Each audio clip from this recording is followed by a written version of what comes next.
Imagine करो एक ऐसी क्लास जिसमें सब कुछ आप पर डिपेंड करता है। आप कैसा परफॉर्म करोगे, आप कैसे नंबर लाओगे, सब कुछ आप पे डिपेंड करता है।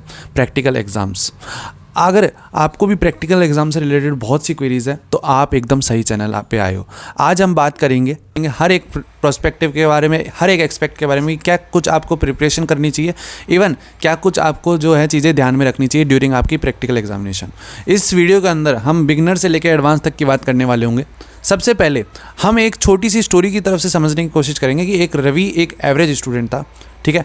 जब उसने जो थ्योरी में तो उसके एकदम सही सारे नंबर आ गए, बट जब प्रैक्टिकल की बारी आई तो उसने अपना पूरा फोकस लगा दिया और जब टोटल मार्क्स आए तो एकदम गेम चेंज हो गया और उसके टोटल मार्क्स बहुत ही ज़्यादा इम्पैक्टफुल रहे विद प्रैक्टिकल। को ये पता चल गया कि 56 मार्क्स का जो थ्योरी का एग्ज़ाम है तो 44 मार्क्स जो कि मोस्ट इंपॉर्टेंट आपके प्रैक्टिकल से आने वाले। तो प्रैक्टिकल एग्ज़ाम्स को अपन लीनियंटली नहीं ले सकते, ये बहुत ही इंपॉर्टेंट चीज़ है। अब इसको तैयारी कैसे करते हैं? प्रैक्टिकल एग्जाम की तैयारी करना कोई अलग बात नहीं है, बस थोड़ी सी स्ट्रेटेजी और थोड़ा सा ध्यान देना ज़रूरी है। और आप ये सब भी कर सकते हैं कैसे? 3 स्टेप्स में। पहला, लैब मैनुअल को एकदम अच्छी तरीके से रेडी रख लो। दूसरा, प्रीवियस ईयर के क्वेश्चंस देख लो या विवा वॉइस जैसे क्वेश्चंस देखो जिसमें कि वाइवा क्या कुछ क्वेश्चंस पूछता है।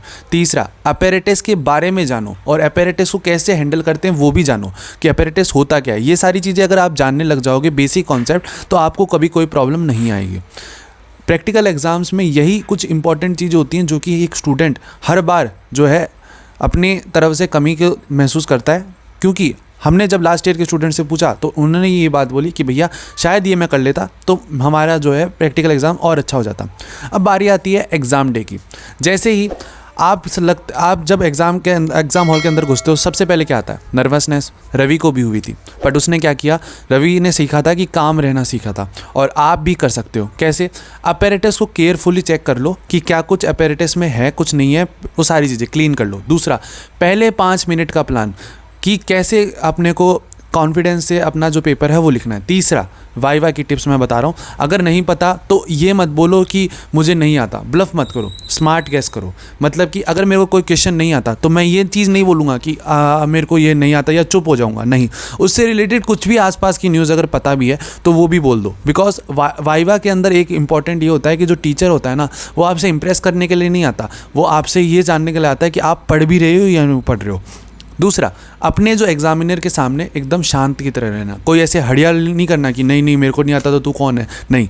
अपने जो है चीज़ों को एकदम व्यवस्थित करके रखना, प्लस अपने टीचर के साथ में आराम से और कॉन्फिडेंस के साथ में बैठ के अपना वाइवा देना, प्लस अपना प्रैक्टिकल करना। प्रैक्टिकल मार्क्स सिर्फ हार्ड वर्क के ही नहीं, स्मार्ट वर्क के भी एग्जाम्स होते हैं। भाई देखो, प्रैक्टिकल एग्जाम तुम सोचो कि अगर मैं हार्ड वर्क करके चला जाऊँ, नहीं। लास्ट के 5 दिन के अंदर भी आप अपना गेम चेंज कर सकते हो और लास्ट के 1 महीने के अंदर भी, by hard work plus smart work. तो दोस्तों, रवि की स्टोरी आप भी यूज़ कर सकते हो वाइल अपने प्रैक्टिकल एग्जाम्स में। सिर्फ एक चीज़ याद रखो, प्रिपरेशन और कॉन्फिडेंस आपका बिगेस्ट एसेट है, ठीक है। अगर ये वीडियो अगर आपको हेल्पफुल लगा तो मेक श्योर आप इस वीडियो को लाइक तो करें ही, प्लस अपने जितने भी बोर्ड्स वाले स्टूडेंट हैं उनको तरफ भेजें ताकि आप और वो भी रवि की स्टोरी से आप बहुत कुछ रिलेट कर सकते हैं। मैंने इस वीडियो के अंदर आपको सारी चीज़ें टिप्स दी कि अगर आप मेरी जगह होते या मैं आपकी जगह होता तो क्या कर रहे होता।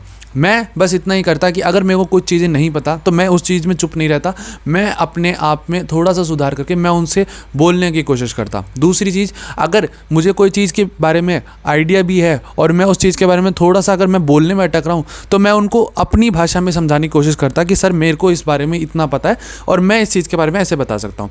अगर कॉपी में अगर कोई वाइवा में अगर आपसे कोई क्वेश्चन पूछता है और आपको उससे रिलेटेड आप बोल नहीं पा रहे हो तो उसको लिखने की कोशिश करो कि लिख के बता दो कि भैया मेरे को ये आता है, ऐसे मैं लिख के मैं बता सकता हूँ। जैसे कि अगर कोई डायग्राम है या कोई ग्राफ है जो आपको ऐसे बताना नहीं आ रहा कि वो स्ट्रेट कर्व है, पैराबोला है, जो भी रिलेटेड कुछ भी, तो आप उसको लिख के बता सकते हो कि सर मैं ऐसे लिख सकता हूँ। और ये एकदम प्रावधान है कि आप ये समझोगे कि नहीं ऐसा लिख नहीं सकते, लिख सकते हैं, ये टीचर भी एक्सेप्ट करता है। चौथा इंपॉर्टेंट पॉइंट, अगर लैब मैनुअल आपकी कंप्लीट नहीं है तो सबसे पहला ही नेगेटिव रिमार्क यही जाएगा कि आपने लैब मैनुअल कंप्लीट नहीं करी। तो लैब मैनुअल एक ऐसी इंपॉर्टेंट चीज़ है जो आपको करना तो पड़ेगा। आप ये मत सोच के चलना कि लैब मैनुअल नहीं करी तो चल जाएगा, नहीं चलेगा भाई। लैब मैनुअल एक इंपॉर्टेंट चीज़ है जो कि आपको एक्सेप्ट नहीं करी जाएगी अगर आप विदाउट उसके अंदर एग्ज़ाम में घुसते हो तो lab manual plus lab coat. अब लैब कोट ऐसे मत चले जाना कि विदाउट लैब कोट चले गए, लैब कोट क्लीन होना चाहिए, लैब कोट को भी आराम से ध्यान से लेके चलना और अपने जितने भी स्टेशनरी आइटम है उसको भी लेके चलना।